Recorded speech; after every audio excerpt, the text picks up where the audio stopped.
Look, we need to talk about this right now, because the disrespect coming out of New York is absolutely wild, and honestly, it's exposing everything we've been screaming about for weeks.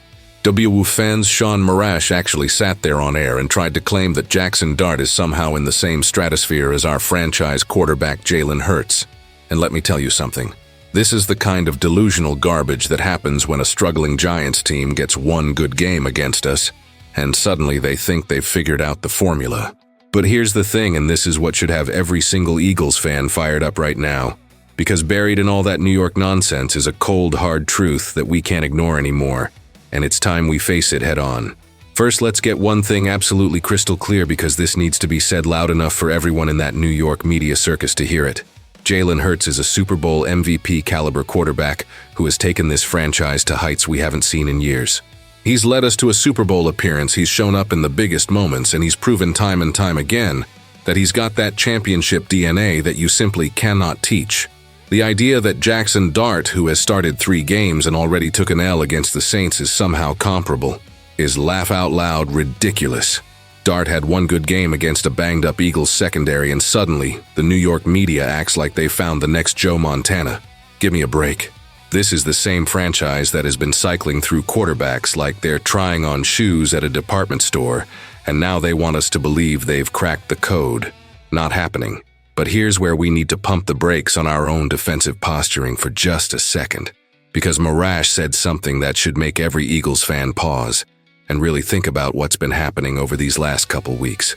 He pointed out that in that Giants game, we made this huge effort to get A.J. Brown involved, to stop him from being frustrated, and to get Devonta Smith his touches, and in doing so, we completely abandoned what has been our bread and butter all season long.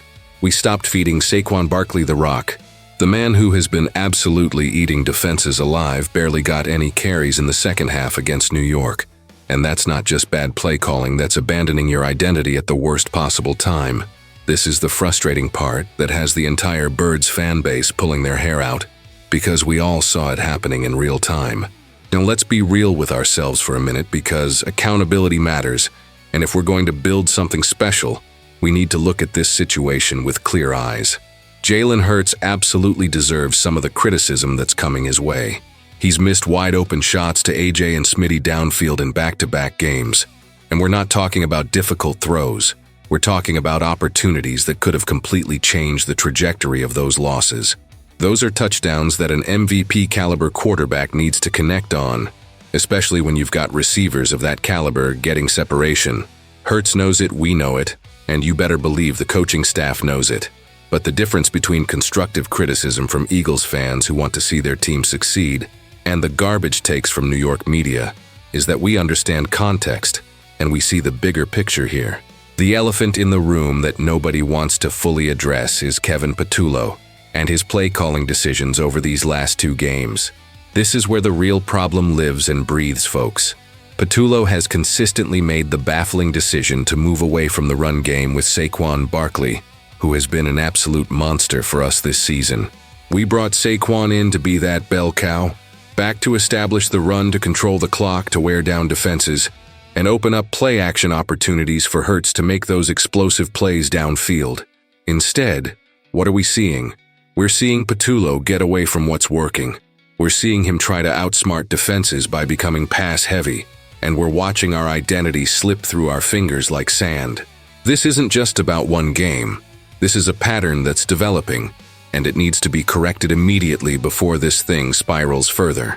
The beautiful irony in all of this New York media nonsense is that Marash accidentally stumbled into the truth while trying to prop up his Giants. He's sitting there trying to make excuses for why Dart's numbers looked good against us, and in doing so, he's literally describing exactly what Eagles fans have been furious about. We abandoned the run game. We got too cute with the play calling. We moved away from our strengths to try to appease receivers who were frustrated about targets, instead of sticking to the game plan that got us to this point. That's not on Jalen Hurts, that's on the offensive coordinator and the overall game plan execution. Yes, Hurts needs to hit those deep shots, but give the man a fighting chance by establishing the run first, making defenses respect Saquon, and then taking your shots when the defense is on their heels. What makes this entire situation so urgent is that we've got the Minnesota Vikings staring us down in Week 7, and this is not a team we can afford to take lightly. The Vikings are legit. They've got talent on both sides of the ball, and if we come out with the same confused offensive identity that we've shown the last 2 weeks, we're going to be staring at another loss. That cannot happen. The margin for error in this league is razor thin, and we're at a crossroads right now, where we either figure this out and get back to playing Eagles football, or we watch this season slip away while the rest of the NFC laughs at us. The time to fix this is now. Not next week, not after another loss, but right now in practice this week in the game plan sessions in the film room. Jalen Hurts and Kevin Patullo need to get in a room together and hash this out because the chemistry and communication between quarterback and offensive coordinator is absolutely critical to success. They need to look at the film, they need to identify what's working and what isn't, and they need to commit to an identity that plays to our strengths. That means feeding Saquon Barkley early, and often that means using play action to create those explosive opportunities downfield. That means trusting the offensive line to win battles up front, and that means Hurts being decisive and accurate when those big play opportunities present themselves. This isn't rocket science, this is football at its core, and we've got the talent to dominate if we just stick to what works. The offensive line has been one of the best units in football when we commit to running the ball.